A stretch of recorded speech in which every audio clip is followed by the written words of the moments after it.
Everything you think you know about royal hunting accidents is wrong.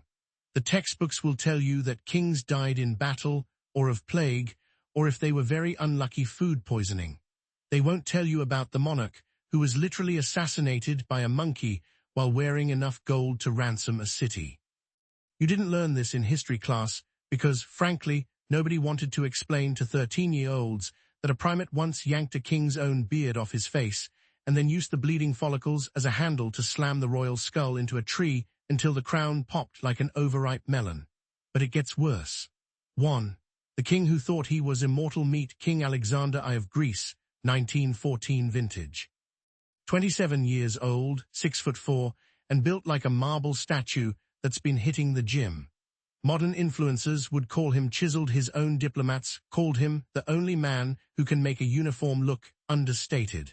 He had the kind of cheekbones that could slice salami and the kind of ego that could slice Europe. Alexander had survived 2 assassination attempts before his 25th birthday, one by a Bulgarian anarchist who missed because a stray dog lunged at the gunman's crotch mid-squeeze, and one by his own prime minister who accidentally handed him a lit stick of dynamite disguised as a cigar. The prime minister swore it was a manufacturing error. After that, Alexander believed the universe had a plexiglass bubble around him. He rode in open cars, walked the streets of Athens without guards, and crucially refused to carry a weapon on hunts. The animals know I'm divine, he told the foreign press, which means you didn't learn this in school because the foreign press was busy inventing World War I headlines and couldn't be bothered to fact-check a Greek prince who sounded like a Marvel villain. Wait until you hear what happened next. 2. The monkey who had already killed a prime minister, February 1915.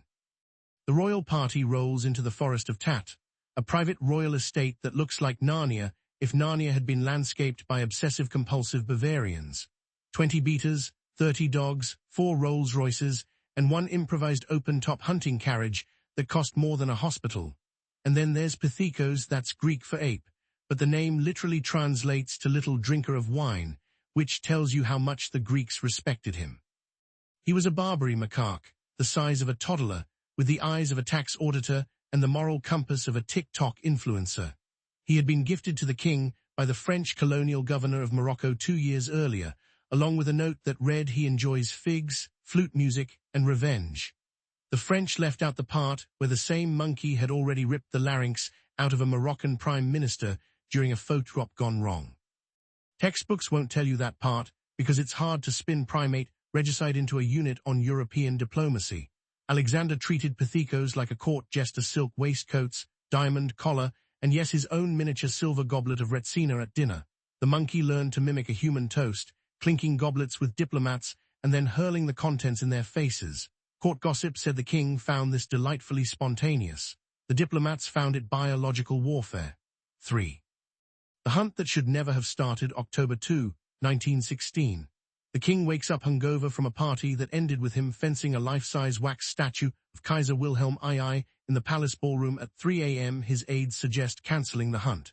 Alexander laughs so hard he dislocates his own jaw, pops it back in with a click and declares, "The jungle needs reminding who's apex." Temperature 97 F. Humidity like breathing through a wet sock. The dogs are panting so hard their tongues drag the ground. The beaters look like they've been dunked in soup. The only creature comfortable is Pithekos, who rides on the king's shoulder wearing a custom-made Panama hat and gnawing on what the court photographer later swore was a human finger. They enter the forest at 11:07 a.m. By 11:09, the dogs have lost the scent of boar and picked up something else, fear. One by one, they lie down, whimpering. The head beater, a man who once wrestled a wolf for sport, turns to the king and says, "Your Majesty, the forest is wrong today."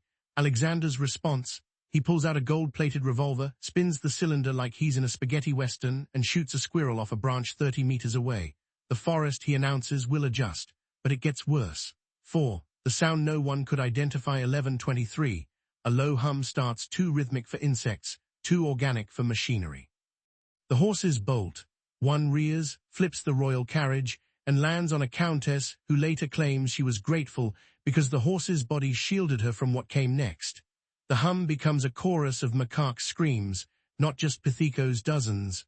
Barbary macaques aren't native to Greece. Someone had to ship them in.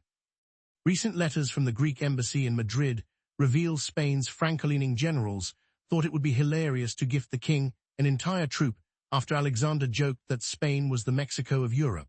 The monkeys were released into Tat a week earlier and left to go feral. So now picture 32 wine-drunk primates swinging from cedars, smashing bottles looted from the palace cellar, armed with whatever they could steal: garden shears, candelabra, one unfortunate royal nanny's hatpin. The king's bodyguard forms a phalanx. Alexander pushes through them, laughing. "They're my monkeys," he insists, as if ownership equals obedience. He extends his hand to Pathicos. The monkey leaps, but instead of landing on the royal shoulder, he grabs the king's beard in both fists and yanks. You didn't learn this in history class, because textbooks still describe Alexander as dying of sepsis from a monkey bite, a phrase so sanitized it could be a bottled water brand. The reality: the beard comes off in one wet sheet, skin still attached, like pulling up linoleum. Blood sheets down the royal throat. Pathicos stuffs the beard into his mouth, chews and spits the wad into the king's eyes. Wait until you hear what happened next. 5. The death that took 47 minutes. The bodyguard opens fire. Monkeys scatter except Pathicos, who rides the king's head like a rodeo clown. Alexander staggers, blind, toward what he thinks is the carriage. It's actually an ancient olive tree whose trunk splits into a natural fork at neck height. Pathicos grabs the king by the remains of his hair and slams his face into the fork. Once, twice. On the third impact, the skull cracks audibly. Brain matter leaks out the left ear. The king drops to his knees. And here's the detail every textbook omits: the monkey doesn't stop. He keeps smashing until the fork is painted red, until the royal nose detaches and hangs by a thread, until one eyeball pops and dangles against the king's cheek like a yo-yo. The court photographer, Italian, imported for the occasion, faints face first into a cactus. The exposure plate survives a blur of gold braid and red pulp. It was sold to a Vienna tabloid in 1921 under the headline König von Griechenland von Affe gelingt, King of Greece lynched by ape. The issue was banned. The plate vanished. At 12:10 p.m. Alexander's heart stops. Pathicos climbs the tree, sits on the branch above the body, and urinates onto the corpse's upturned face for 8 uninterrupted seconds, long enough for the remaining courtiers to swear on every saint in the Orthodox calendar that the stream spelled the Greek word for hubris. 6. The cover-up that rewrote history. Within an hour, the royal physician signs a death certificate claiming acute sepsis secondary to animal scratch. The body is embalmed by the same Parisian firm that did Lenin, except they used twice the usual formaldehyde to keep the face from sliding off the skull. When the corpse arrives in Athens, the coffin is sealed with 27 brass screws. Court protocol says the queen must kiss the deceased's forehead. They open a small viewing window in the lid. She takes one look, faints, and miscarries the heir she hadn't announced yet. The monkeys, shot on sight, except Pathicos, who disappears into the mountains. Shepherds report sightings for years: a macaque wearing a crown of bottle caps, leading a troop that raids vineyards and steals communion wine. In 1923, a severed monkey paw is mailed to the exiled royal family in Switzerland. No note, just the paw, still wearing the diamond collar. Textbooks won't tell you any of this because, in 1920, Britain and France needed Greece as a stable anti-communist buffer. A king murdered by his own pet monkey doesn't scream stable.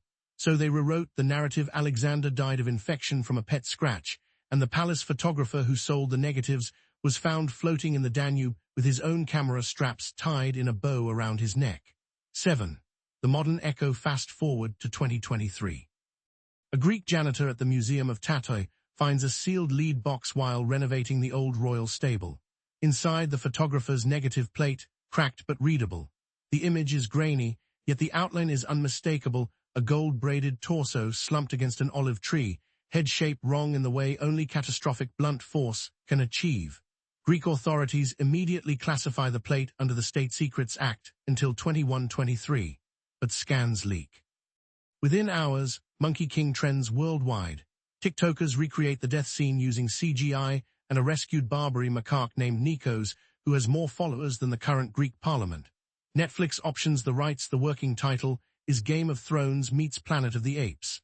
And here's the kicker: monkey attacks on humans have tripled since the leak. Primatologists blame copycat behavior. Monkeys see the footage, recognize the dominance display, and replicate it. Last month, a macaque in Gibraltar stole a tourist Rolex, climbed a cathedral, and hurled the watch into the sea while screeching what a linguist swears is the Greek word for justice. 8. The moral nobody wants printed everything you think you know about royalty, animals, and control is wrong. Alexander believed he owned the monkey. In reality, the monkey owned the narrative. The beard that was supposed to symbolize divine masculinity became a leash. The crown that was supposed to denote invulnerability became a target. So the next time you see a cute video of a monkey in a tutu sipping a frap, remember 32 humans were killed by primate attacks last year, and every single incident started with a human laughing. Because the textbooks won't tell you the truth, but the scars on history and on one king's missing face